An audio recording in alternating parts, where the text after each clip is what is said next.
This is the Emotional Horsemanship podcast. I am Lockie Phillips, your host.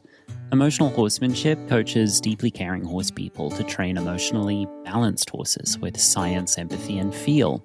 And this is the podcast dedicated to exploring all of that within.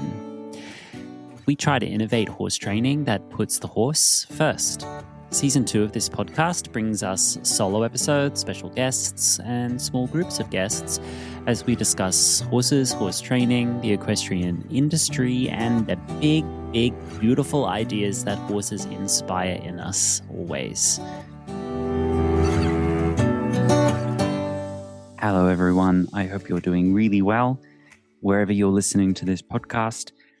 If you're driving, if you're mucking out, if you're training, if you're on your way to your horse, if you're on your way home from your horse, even if you're cooking in your kitchen or listening to this with friends or listening to it by yourself, I want to thank you again for listening. I've been taking a little bit of a mid-season 2 pause, just because everything's been really busy over here. I'm in the process of changing to a brand new website system, which is, boring for you. It's boring for me too, frankly. Though I work predominantly online all year, I find myself to be a complete troglodyte and very tech resistant. But I go into the resistance I have around tech because I know that the results are worth it. And the big, huge no that my body tells me every time I integrate with computers is actually my portal to reaching all of you and helping you and your horses and getting a new message out there about horsemanship, which really transitions me into what I wanted to talk to you about today. Though I'm in the middle of a mid-season pause, I'm starting back up again for the second half of season 2. I've got some beautiful guests lined up that we pre-recorded in around February and March of 2025. It's currently early July 2025. And well, a lot of those recordings I made in February and March, I feel like I've already moved on quite far past some of the conversations that I was having back then, but they're still good conversations and I'm really looking forward to publishing them. It's a lot of editing. But today is a solo episode because I wanted to talk to you about no. I really want to talk to you about no. I made a post on the social medias, which initially was just a story I shared through Instagram and Facebook. And it got crickets, but it's a really important point. So I thought, hang on a minute, I need to put this somewhere else because we need to talk about this. It was a very simple post. It was just a photograph with some text over the photograph. And there is no universe where one photograph with a bit of text can successfully encapsulate all of the nuance surrounding this subject. So, because of that, I put out something that could potentially be misconstrued, something that works a little bit like a painting in an art gallery. Every time you look at a painting in an art gallery, two people can look at the same painting, particularly when it's a modern painting. One person on the left will look at the same painting through the same eyes and say, I see this. And the person next to them will say, I see that.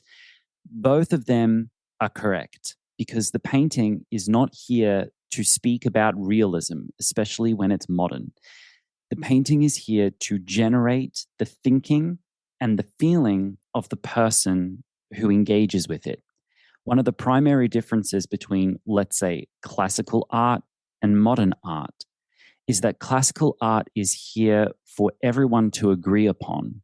Classical art is here to encapsulate something pure and real. We try to paint, dance, think, sculpt, move in a real way with no interpretation required. We try to have the thing be like crystals, crystalline, straight down the line. But in modern art, it's expressive, it's interpretative, it's there to create an impression. It's sometimes there also to piss you off. And as a modern horse trainer, often my job is here to invigorate, to stoke the fire, not to stir the pot. Well, maybe sometimes stir the pot, but it's to get people off these comfortable assumptions we've made about horses and to get people thinking. And so therefore this post was successful. Though, let me read this post to you. Every single time a horse is difficult towards you, the horse is inviting you to a new level of excellence. Anytime the horse is consistently giving you what you want, this means you are stuck on mediocrity, not improving. Embrace the horse's pushback. Celebrate the horse's resistance. Enjoy the difficulty and watch your horsemanship skyrocket. Now, for me, I deeply believe in this, though at the same time, I know that these statements lack nuance and require explanation. But if I have to be long-winded every time I need to make a point, then I have missed the point. So what actually happened is a few people commented and said, yep, I really agree. Some people said that's a really good reframe for me, because it's been my experience that a lot of horse people have a really crappy relationship towards no. They don't know how to say no. And their sense of confidence, their sense of self-worth as a horse person is contingent upon the horse complying with them. Also, for many years, we've been sold the understanding that successful training is when the horse gives you what you want. Now, it doesn't take more than a few minutes of rational questioning to see and understand very clearly that if success in training is categorized as the horse giving the human what we want, then there is an unfair balance of power in the direction of the human. And a lot of people will nod their head and say, well, yes, of course, we are supposed to hold the power. But then they say, well, I'm uncomfortable with the word power. I'll call that leadership. Some people are uncomfortable with the word leadership. They'll call it clarity. There's all sorts of semantic debates that encapsulate all of this. However, I think we need to take a closer look at resistance. We need to understand with more detail a horse saying no. We need to embody something a little bit more sophisticated than asking for what you want and getting what you want. I understand people having pushback against these statements that I've made in this post. And I think the part of the post that the part of my sentiments people take the most resistance to is the part where I said, this means you're stuck on mediocrity. Full disclosure, that was coming on a little bit strong, but it's a simplified statement of what is a nuanced point of view. It's also there maybe to get people unstuck. And one way to get people unstuck is to piss them off. Though I'm not trying to antagonize everyone, I am trying to get people to analyze their relationship to getting what they want. I'm trying to get people to have a more complex and empathic point of view towards a horse offering resistance in training. And I'm trying to get people to value resistance in training as essential feedback, as something more than everything's going wrong. If we are framing training as when I get what I want, everything is okay, and when I don't get what I'm asking for, everything's wrong, we are on a very fragile footing with the horse. We are on a slippery slope towards force. We are now beginning a process where the horse's experience takes less and less priority in the relationship. And that's very much my point of view, is that the horse's experience is the priority of the horsemanship, not mine. Not mine. The horse's experience is the priority of the relationship. Now, my friend Leslie Desmond said, yes means nothing if no has no value, something to that effect. If I've misquoted her, I apologize. By the way, I have a 5-hour interview with Leslie coming out on the podcast in season 2. So stay tuned for that.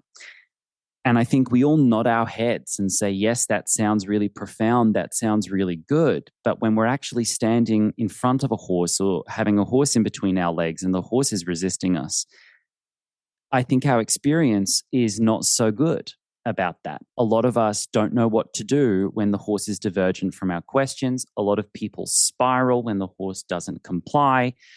A lot of people feel very unsuccessful when they don't get what they want, especially when you turn on the social medias and you see lovely trainers who are able to train horses into behavioral miracles. And I had some comments from some trainers under this post who are very good at training horses into behavioral miracles. But these are people who have also asked me for consultation because they felt like something was deeply missing emotionally with their horses. Their words. So I want us to understand that compliance is good. Of course it's good. I don't have to sit here and tell anybody that a horse complying and a horse saying yes and a horse enjoying the training so much that they're extremely cooperative and 9 times out of 10, 8 times out of 10, they say yes to every question you ask. I don't have to sit here and tell anybody that because we all bloody know that already. It's boring. I don't have to sit here and say that. We don't have to keep repeating that playbook. Is that not obvious? Is that not already implied? Do I have to keep saying that it's okay to get what you want? Of course it's okay to get what you want. I'm here to create a counterpoint, a point of difference. That when a horse resists you, all is not lost. When a horse resists you, they could actually be inviting you into a deeper level of excellence with them. You can use any language you want. If mine came on too strong, that's fine. But it's not new information for me that a lot of people like my ideas and they dislike my tone. That's not new information for me. However, I want you to know that I've seen a lot of horses who were extremely consistently compliant and obedient. And this constituted a welfare problem in the training. In fact, one of my horses at home was so consistently compliant and obedient that he stopped taking care of himself in his relationship to people. And what does that mean? It means that when he was asked to do something, he did it. It did not matter if he understood it. It did not matter if that was healthy for him, good for him, or positive for him, or appropriate for him, or something he liked, or something he preferred, or something he wanted. He did it because he was asked to do it, and he was trained with exceptional skill, with empathy, but also in a manner where no wasn't really the option. And so in his relationship with people, he no longer cared for himself, he cared for the person's requests. And 3 times he became catastrophically lame. 3 times he blew out his suspensory ligaments in his right front, blew them out. We're talking grade 3 and grade 2 tears of ligaments that connect bone to bone because he was so compliant. And what he should have been doing is saying to his rider, no, I cannot, I should not, I will not. Listen to me. I cannot, I should not, I will not. I'm not rejecting you personally. I'm not even rejecting the training. I'm rejecting that choice you are making on our behalf in the training right now. But when you're leveraged on a horse, when a horse is in between a spur, a stick, a lash, and a double bridle, there, and one of the biggest leverages of all, a positive relationship to people. And another big leverage point is extremely skilled training. The horse sometimes feels like resistance is not only futile, but not even on the table because I like this person and this person is so skilled. Their timing is amazing. Their feel is amazing. Their tact is amazing. Their aids are amazing. All the aids feel so good. They make me feel so good about doing something I should not be doing. And so they go and do it. And it's not that they're being forced or brutalized or pushed. It's that extremely skillful training can act as a leverage point that puts horses in situations they shouldn't be in right now. Do you understand? It's like the new kind of force we need to be looking at. How good is good enough? And how much skill does it take? How much positive skill does it take to now become kind of a weapon around horses? Have you ever worried if what you're doing is appropriate? Have you ever worried if what you're doing is fair? Have you ever been concerned that you're asking for too much or asking the wrong thing? Or have you ever been deeply insecure about what to do next? If you feel this way, it is possible because you either have so much talent and skill that you have the ability to railroad a horse with your talent and skill, or you're working with a trainer, a coach, or a team or a community that work this way with horses. Let's say we're not talking about abuseful or forceful training, abusive, or forceful training. Let's say we're not talking about that. You are good to horses. You are kind to horses. You take care of them. You invest in your education. You're skilled, but you're so skilled that we've gone in the other direction and you're able to convince horses to do anything you want, and it feels great to the horse. You ask only yes questions and the horse does it. If that's your situation, if the horse is only giving you yeses, if you're only asking yes questions or predominantly asking yes questions, now you have to be worried if what you're doing is appropriate. Not only do you have to construct the training, you have to pace the training. Not only do you have to decide on the training, you have to decide what's appropriate right now, because now the horse is essentially unable or not even conceptually aware that they can contribute, that they can share, that they can say yes to some things, no to other things. And one of the best ways to start putting that back in is celebrating a horse's resistance. And instead of looking for a yes all the time, look for the no's. Look for the no's and have the horse say, resist. And when I say resistance, I don't mean fighting. I don't mean you pushing on a horse and a horse pushing back in a violent way. Usually, non-compliance looks extremely quiet and extremely peaceful. It's just a horse not doing anything, not doing what you're asking, but maybe they'll do something else instead. That's what I'm talking about. Garden variety, innocuous, very innocuous stuff. If you are able to do that with a horse, you don't have to worry if what you're doing is appropriate anymore. You don't have to worry because the horse will tell you. The horse will tell you. And that creates a level of excellence in the training, a type of excellence, a sensation of excellence, a flavor of excellence that a lot of people don't even know exists. It creates a situation where the rider, the trainer, can deeply relax in the relationship because they trust their equine partner to hold boundaries against us. When you are so skilled with horses, it is possible that the horse has no more boundaries towards people, and they'll just comply, obey, perform, do, because we're so good at what we're doing. There are a lot of people out there who are like this. And so I really celebrate horses and horse people who run into regular no's with their horse, because I don't have to worry if what they're doing is appropriate for their horse, because their horse is taking care of it. At the moment, I have a wonderful guest on my farm. Her name is Youre. She is German, and she just extended her stay for another month, making it a 3-month total stay on the farm with us. And she's interning with us. So at the moment, 9 out of 10 sessions I'm doing with the horses, she is there watching or training with me.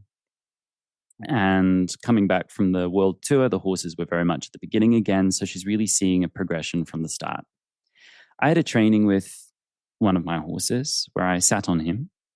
And I was explaining to her prior to sitting on him that I had just done about 3 or 4 groundwork sessions with him where I checked in with him emotionally, mentally, and posturally to prepare him again for riding after 2 months off.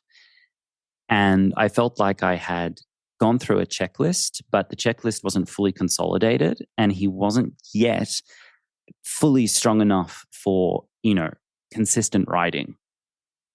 But it's easier to teach someone how to lift a weight if they've got a weight to lift.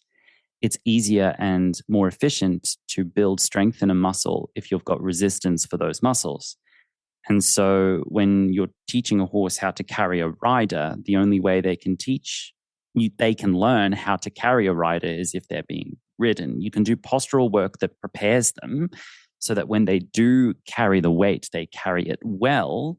But you can also teach a horse to carry a rider well without excessive groundwork. I mean, some people really spend 6 months without riding, and then it's like trying to train weightlifting, but you're not lifting any weights. At some point you need to put load. So I said to my intern, look, if this was someone else's horse, I would advise another 2 weeks of groundwork only. But I do trust my riding. I trust my relationship with this horse. And I trust that he takes care of himself in the relationship to resist me if it's appropriate to resist me. And I also have abandoned aspects of my horsemanship, which leverage and railroad the horse so that I get what I want regardless of what the horse wants. I've abandoned those things. I've deliberately made myself slightly less effective so that consent is more clear and so that the horse is able to hold boundaries in the training. And so I said it's a risk to get on him today when he's not quite ready, but I know that within a 10-minute period, no harm will be done, and I won't sit on him longer than 10 minutes. And I think I can get a better result sooner if I ride him now than if I wait another 2 weeks on groundwork. She went, okay, that sounds confusing, but whatever, Lockie, blah, blah, blah. So I did a little groundwork, and then I sat on him, and my 2 legs said, okay, walk now. And his weight shifted forwards over his toes and then stopped. And I went, okay. I asked again, walk now. A little bit less weight shift forward over the toes, and he stopped. I went, And I picked up a right rein and I said, well, can we go to the right? He said, no. I said, can we go to the left? He said, no. And then the ghost of natural horsemanship past said, get to their feet. And it said, destabilize the feet so that they have to move to catch their balance again. And I took my rein a little bit too far out to the side to see if he would try to catch that rein and catch his balance. And then he pushed back against my hand and he said, don't do that to me. He said, don't do that to me. We don't move without balance. It was like a 3.5 second resurgence of my natural horsemanship past that just automatically came out of my body memory in relationship to a horse's resistance. But because I was not leveraged and because I don't use escalating pressure, I wasn't able to force the point or railroad the point. And so my horse said, nope. And I went, oh, shit, hang on. Of course, you're right, horse, you're right. That was the wrong thing to do. So you see, that resistance invited me to be better, invited me to a level of excellence with him. Relational excellence, emotional excellence, mental excellence, but also long-term sustainable biomechanical excellence. So now I'm sitting there and I'm being watched by an ex-military German intern with a background in positive reinforcement, which is there to obtain results you want, right? And they've invested a lot of money, frankly, to come here to Spain to learn from me, blah, blah, blah. This was, about a month ago. And I'm sitting on a horse who's resisting me and he's not going forwards. And I'm asking and he's not going. And after the ghost of natural horsemanship passed and visited and left me, the next one was a very brief but intense few seconds of spiraling panic that said, oh my God, I'm not getting what I want. Oh my God, he's not doing it. Oh my God, I'm terrible. Oh my God, this is not working. And then I went, take a breath, look to your left, look to your right. And I looked up at the sky. It was a beautiful day. And I listened to the birds and I went, all is well. This horse actually doesn't have to do it. And he's trying to tell me something. He's trying to say, this is not what we should be doing right now. Right now. And he's also saying, I need to make sure that I'm able to stop this train if I need to stop it. I need to know that I'm in control of my body when you use my body. That's what he was checking. And for the horse who blew out his suspensory ligaments 3 times because he didn't or couldn't say no, for him to say no now was a higher level of excellence than him saying yes. And so I took a break and I went, okay, there's no forward, but do I have any wiggle room? What can we do up here for the next 5 or 10 minutes?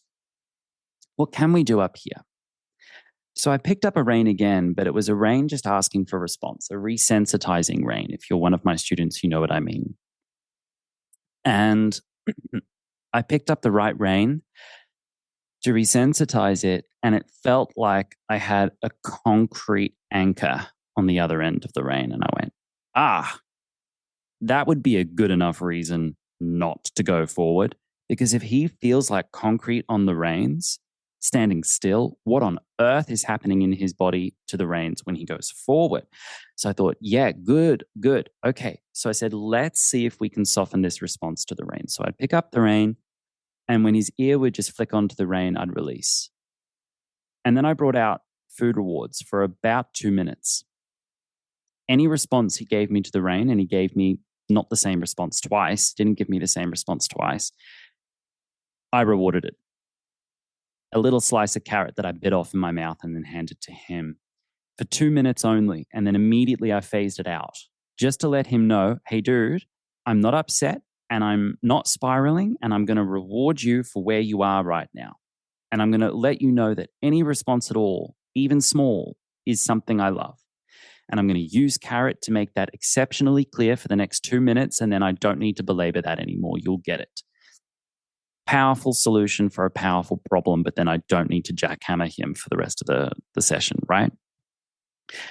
So 2 minutes, any response to the rein, reward, scratch. Any response to the rein, reward, scratch. Probably about 10, 12 sequences like this, like repetitions of that process.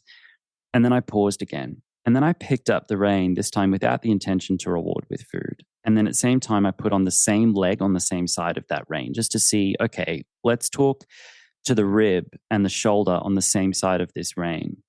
And I found that enabled him to move the rib cage, move the shoulder, take his weight off the foot, and then he could access the rein through the neck. And I went, nice, that's really nice. And then I tried that on the other side, and then I tried it on the other side. And the next thing I know, I'm able to pick up a rein, and he picked up the same front leg related to that rein. So I pick up a rein on the right, and he picks up the right leg, just lifts it off the ground and puts it down again. Pick up the left rein, he picks up the left leg, puts it down again. I'm going lift, lift, lift, lift, lift, lift, like this. And he's just sort of paddling the front feet, you know.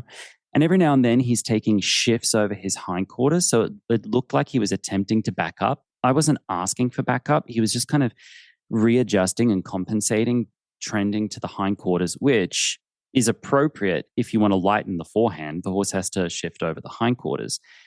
And a lot of horses get really confused when we drive them forwards and then ask them to be on their hindquarters.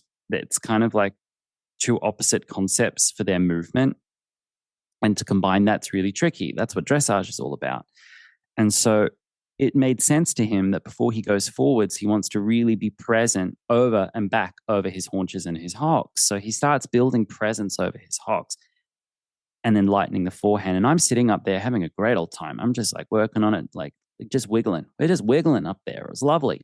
And then I felt like that was enough. It was like 10 minutes into the session, dropped the reins, dismounted, released the girth, gave him the rest of my carrot, scratched him, loved on him. He took his lips and like wiggled them on my hands, which is a little thing he does. And then Laura, the intern, said, I have a lot of questions now. I said, yes, what are your questions? And she said, you wanted him to go forwards, right? I said, yeah, initially. And he didn't go forwards. I said, correct. And she paused, waiting for me to talk about that, but I didn't. She said, okay, why? Why didn't he go forwards? I'm like, well, why do you think he didn't go forwards? She said, oh, because he didn't understand. I'm like, you think this horse doesn't understand how to go forwards? Of course he understands how to go forward. I said, remember, this horse blew out his suspensories 3 times. That's why he's with me. He's with me for this problem. And I am the person who was selected by his previous owner to create solutions for him, solutions that the, people high up in the industry couldn't find. And he is now taking care of himself in the relationship.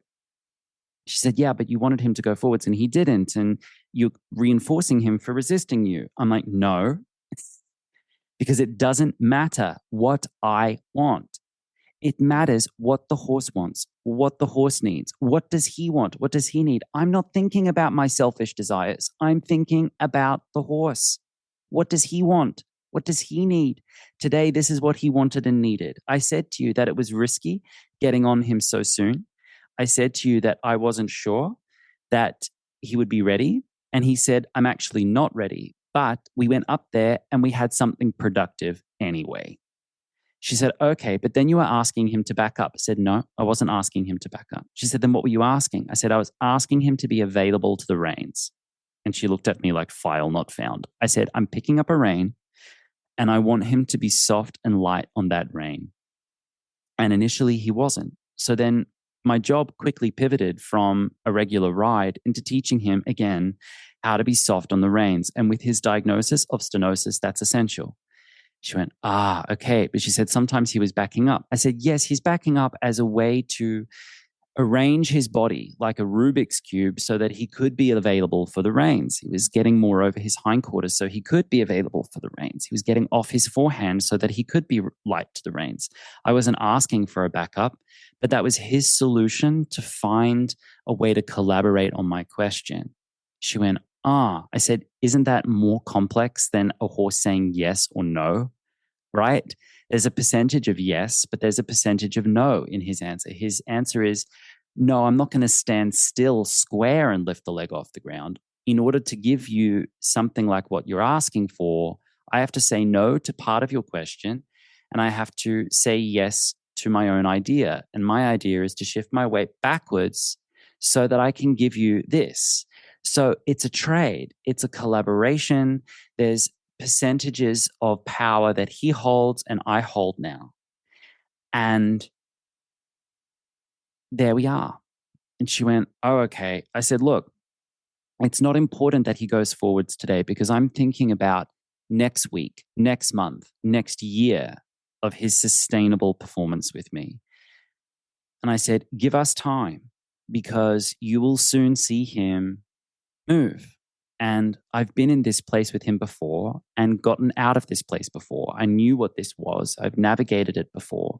But last time I navigated it, no one was watching, right? She said, well, I'm really curious to see the development. I said, well, you're here all summer. So 3 days later, I'm sitting on this horse in my arena and he does a walk to canter departure.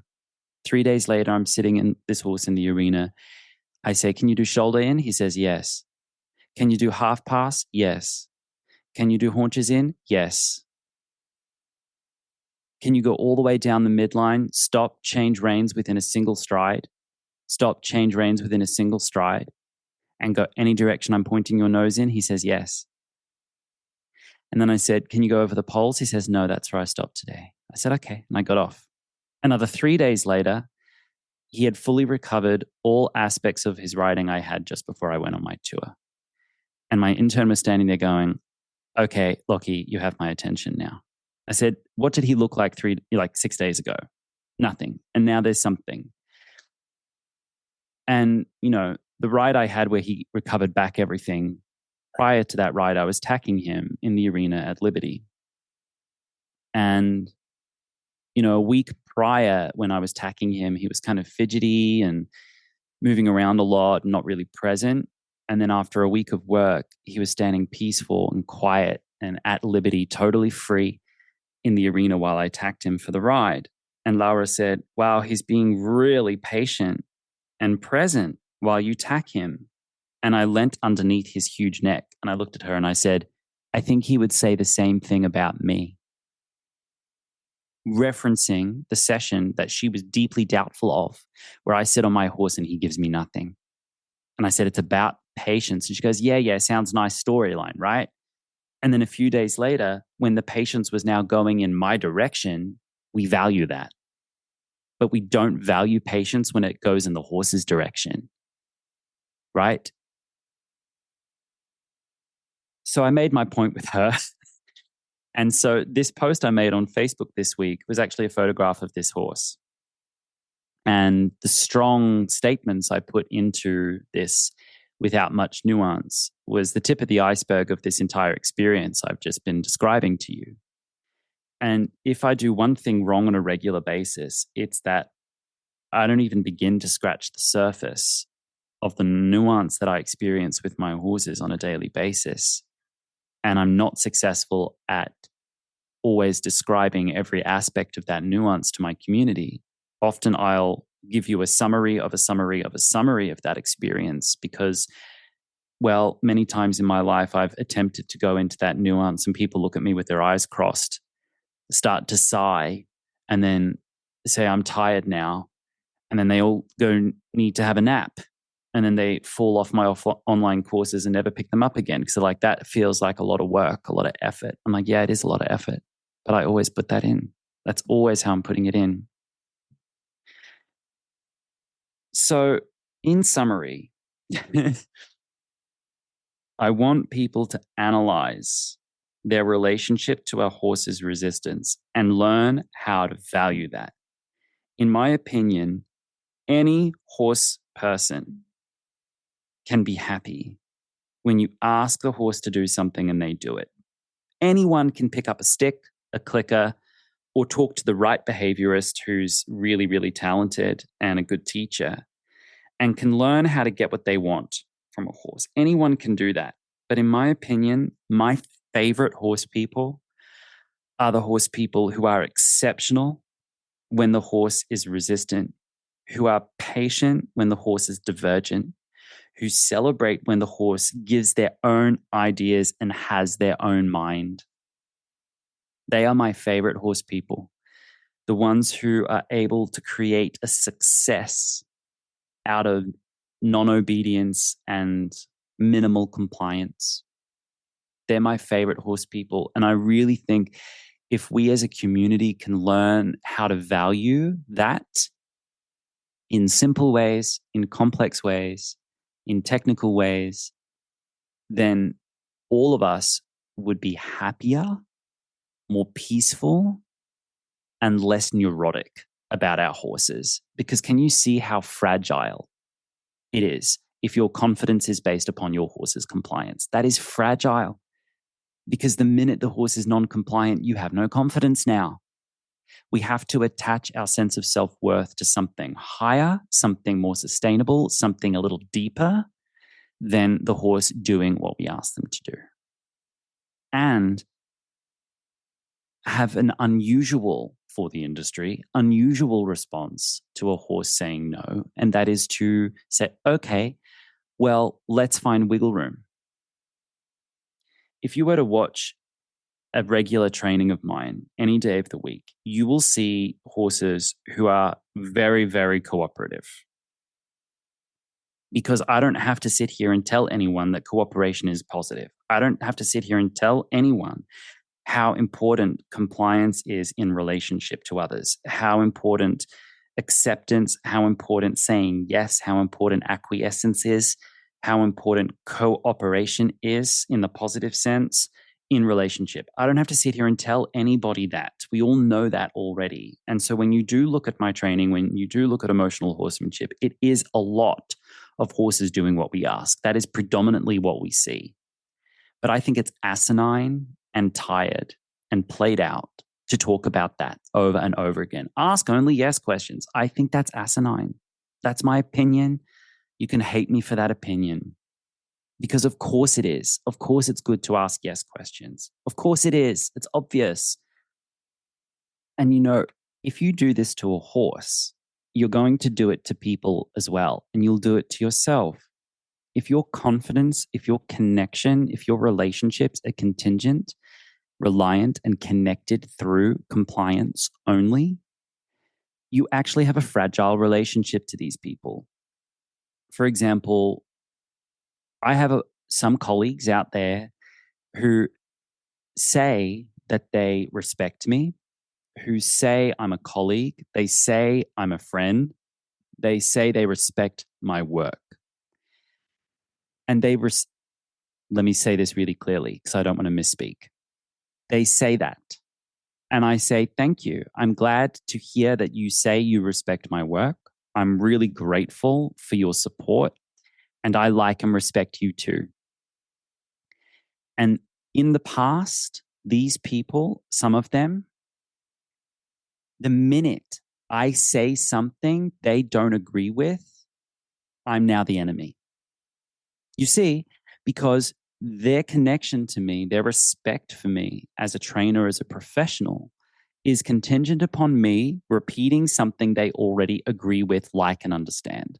The minute I say something they don't like, they don't understand, or they don't agree with, they now don't like me, don't have a connection with me. They do the same thing to their horses. They've now told me who they are as a horse person, that they like, love, and respect their horses based upon the condition of the horse complying. In this social media post that I made, there were some people there who said, I get what you're saying, Lockie, but, and maybe some of them still respect me, whether they like my ideas or not. Maybe some of them understand that their respect for a colleague does not mean they have to agree with everything their colleague does. I don't know. But also, there were a bunch of people there who have never commented before. They're not clients. I've never seen them before, who come in and say, nope, nope, nope, don't like that, which means that the predatory Facebook algorithm has picked up this post and delivered it to people who are going to engage with it negatively, which is completely boring. And that's one of the reasons why I dislike tech. And though I dislike tech, I work with it every single day because my resistance to tech is actually the way forward. The blockage is the way. It's the way to get out of my way, is to look at my nose, my resistances, my dislikes, my second, third, fourth, 10th preferences, and to look at those and actually move into them and analyze why they're there. I don't have to like everything a horse trainer does or even agree with everything a horse trainer does in order to enjoy them, support them, and celebrate them. I have a few things that are out of bounds. And I've had some colleagues I've had to have conversations with where I've said, what just happened is out of bounds and I can't continue. I wish I never had to have those conversations, but like a horse resisting something that was appropriate to resist, I have no problem if something is out of bounds to say that's out of bounds and I cannot continue until that point is changed. That's my boundary. But if your like of my work, if your enjoyment of my work is contingent upon you agreeing with everything I say, then you never really respected my work in the first place. Low key, right? No hate, no heat, no judgment, but try to respect people whether you agree with them or not. Try to respect and love horses unconditionally, whether they give you something you like or not, or want or not. And I think you guys are all really smart. And it would be patronizing of me to make courses and programs based around how to get more compliance out of your horse. Of course, that, I think my use for you is more useful and interesting if I teach you how to have a more positive relationship to a negative situation and understand that it's more complex than a positive and a negative. It's more complex than compliance or non-compliance. It's more complex than obedience or disobedience. It's not even that at all in a horse's mind. A horse is always feeling, am I safe? A horse is always feeling, is this appropriate? A horse is always feeling, can I do this right now with them? The horse is always feeling, am I still free with them? You see? So, thank you for coming to my regularly scheduled diatribe. I hope that was interesting for you. And if you go to see your horse today, I would like you to analyze the emotional spike in your body or the emotional plummet in your body when you ask for something and you don't get it. And I want you to feel through that if you panic or freeze or fawn or fight when the horse is non-compliant, I want you to know that that feeling in your body is felt by your horse and will be feeling like a push away in the relationship. It will make the horse more distant from you. I want you to soothe your soul when the horse does not give you what you want. In fact, welfare and ethics in training rises and falls on this point because everyone's a good horse person when the horse is compliant. It's when the horse is disobedient that it separates the people who beat horses up, manipulate horses, or people who don't. So our excellence in response to this point is key for the ethics and welfare of our sport and of our recreation. It's key. We have to look at this point, guys. We cannot keep running from it, sweeping it under the rug, or keep talking only about getting what we want. We have to improve our relationship to disobedience and stop calling it disobedience, but call it something else and start actively training with it, through it, alongside it. Next week, I promise, will not be me solo. It will be a pre-recorded conversation from March with a wonderful, wonderful colleague of mine. I hope you look forward to it. In the meantime, thanks for being with me. Thanks for listening. And thank you for caring. Take care now. Bye.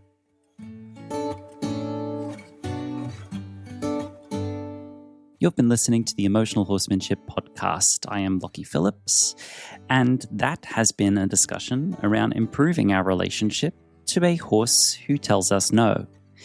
If you'd like to find out more about how we can help you have a deeper, more sustainable, and emotionally balanced relationship to your horse, please go to emotionalhorsemanship.com to begin exploring our offers. Thank you for being here. I hope you'll consider to join us next time, and take care wherever you are. Speak soon.